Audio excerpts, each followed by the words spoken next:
আমাদের জাতির পিতা কিয়ামতের দিন আল্লাহর কাছে তার উম্মতের ব্যাপারে একটা সুপারিশনামা পেশ করবেন। আগে বলেন সুবহানাল্লাহ। এর আগে আপনাদেরকে আরেকটা তথ্য বলে দেই, প্রত্যেকটা নবীর জন্য কিয়ামতের দিন আলাদা আলাদা হাউস থাকবে, যে হাউস থেকে তিনি তার উম্মাকে পানি পান করাবেন। আমাদের নবীর জন্য যে হাউস আল্লাহ নির্ধারণ করেছেন সেই হাউসের নাম হচ্ছে হাউস আল কাউসার। সুবহানাল্লাহ বলেন। এভাবে সমস্ত নবী রাসূলদের জন্য আলাদা হাউস থাকবে। প্রত্যেকটা নবী রাসূলকে আল্লাহ ভিন্ন ভিন্ন শাফাআতের সুযোগ দেবেন। কিয়ামতের দিন ইব্রাহিম আলাইহিস সালাতু ওয়াস সালাম আল্লাহকে বলবেন, আয় আমার রব, রব্বি ইন্নাহুন্না আদলালনা কাসীরাম মিনান নাস। দুনিয়ার মধ্যে মানুষের তৈরি করা মূর্তিগুলো আমার উম্মতের বৃহৎ একটা মানুষদেরকে গোমরা বানিয়ে দিয়েছে। মূর্তির সামনে সিজদা করেছে, রব তোমার সামনে ওরা সিজদা করে নাই। এই কাজগুলো করেছে ওরা মূর্তিকে সম্মান করতে গিয়ে।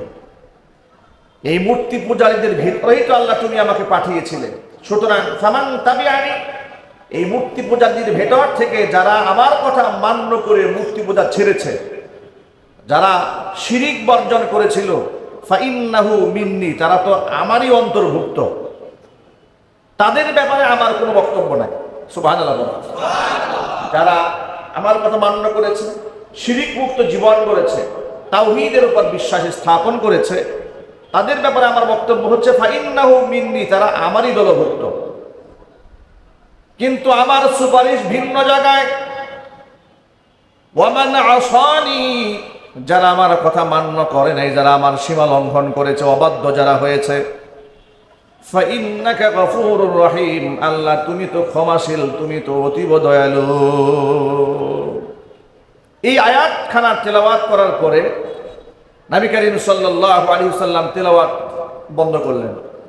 আচ্ছা, আপনারা কি মনে করেন এর দ্বারা কি প্রমাণ হয় ইব্রাহিম আলাইহিস সালাতু ওয়াস সালাম তার উম্মার উপর মহব্বত ছিল কিনা? জোরে বলেন। নিশ্চয়ই ছিল।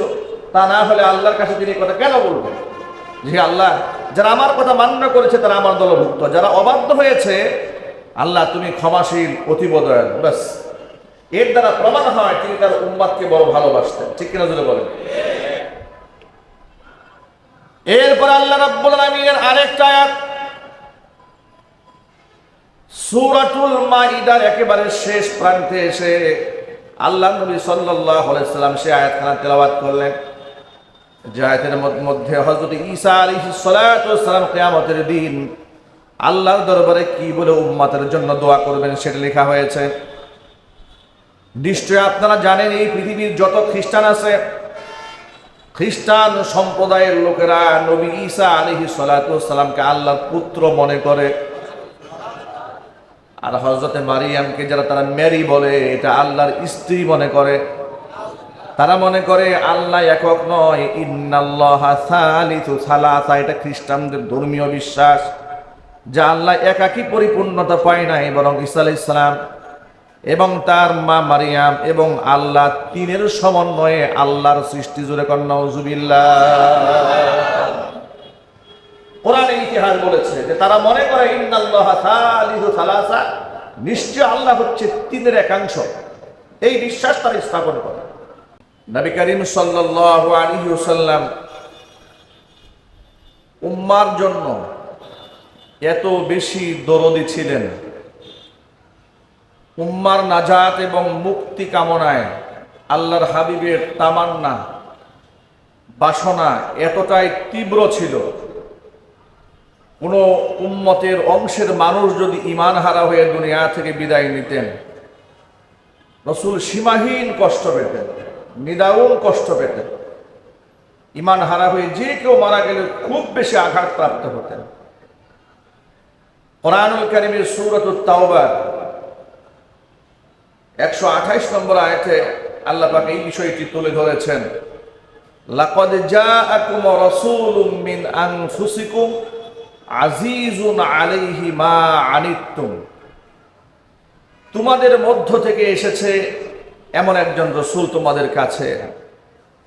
লাকাদ জাআকুম, অবশ্যই তোমাদের কাছে এসেছে, রাসূলুম মিন আনফুসিকুম, তোমাদের ভেতর থেকে একজন রাসূল। আজিজুন আলাইহি মা আনিতুম, যিনি তোমাদের কষ্টে মারাত্মক কষ্ট অনুভব করেন। হারিসুন আলাইকুম আই হারিসুন আলা হিদায়াতিকুম, তোমাদের হিদায়াতের প্রচন্ড আকাঙ্ক্ষাটা যার ভিতরে কাজ করে। বিল মুমিনিনা রাউফুর রহিম, যিনি ইমানদারদের জন্য অতিশয় দয়ালু, যার মন প্রাণ জুড়া উম্মার জন্য, ইমানদারদের জন্য ভালোবাসা। উম্মার উপর নবী করিম সাল্লাল্লাহু আলাইহি ওয়াসাল্লামের যে দরদ, যে ভালোবাসা ছিল, সেই ভালোবাসা নিয়ে কোরআন মাজিদের সূরাতুত তাওবা 128 নম্বর আয়াতে আল্লাহ পাক স্পষ্ট বর্ণনা দিলেন। আল্লাহ পাক এরপরে বলছেন, হে নবী আপনি বলুন, ফাইন তাওয়াল্লাউ ফাকুল হাসবি আল্লাহ, যে আমি এত দরদি রাসূল তোমাদেরকে পাঠালাম, এরপরেও যদি তোমরা আমার থেকে মুখ ফিরিয়ে নাও, যদি আমার থেকে পৃষ্ঠ প্রদর্শন করো, আমার কথা না মানো, ফাকুল, হে নবী আপনি বলুন, হাসবি আল্লাহ, আমার জন্য আল্লাহই যথেষ্ট। কে যথেষ্ট যদি বলেন তো? উম্মার উপর খুব দরদি নবী, তার কথা না শুনে কোনো ব্যক্তি যদি ভিন্ন পথে চলে, আল্লাহ বলছেন, হে রাসূল আপনি বলুন, আমার জন্য আল্লাহই যথেষ্ট। উম্মার উপর রাসূলের ভালোবাসা মাত্রা এতটাই বেশি ছিল, আল্লাহর নবী সাল্লাল্লাহু আলাইহি ওয়াসাল্লাম একদিন সূরা ইব্রাহিম থেকে একখানা আয়াত তেলাওয়াত করলেন। আয়াতটা হচ্ছে, রব্বি ইন্নাহুন্না আযলালনা কাসীরাম মিনান নাস ফামান তাবিআনি ফাইন্নাহু মিন্নী ومن عصاني فإنك غفور رحيم الحمد لله نحمده ونستعينه ونستغفره ونؤمن به ونتوكل عليه ونعوذ